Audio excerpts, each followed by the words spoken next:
High বন্ধুরা, আমি শুভ চলে আসলাম একটা নিউ মিনি ব্লগে। ব্লগটা করার কারণ হচ্ছে তোমরা অনেকেই হয়তো এই পিচেসি কথাটা জানতে না, তারা হয়তো আমার এই ভিডিওটা দেখে শিখতে পারবে। এই কথাটা দেখো, সবার প্রথমে মোবাইলের হোম স্ক্রিনে চলে আসলাম, আসার পর উপর দিয়ে টেনে দেবো। টেনে দেওয়ার পরে এখানে যে একটা পেন্সিলের আইকন দেখতে পাচ্ছ না, ওই পেন্সিল আইকনে একটা ক্লিক করে দেবে।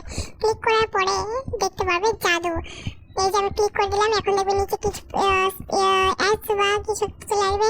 ওটার মধ্যে ক্লিক করতে লাগবে। ক্লিক করার পরে তার কিছুক্ষণ ধরে রাখতে লাগবে, তারপরে এটা আবার এখানে এনে রেখে দিতে লাগবে।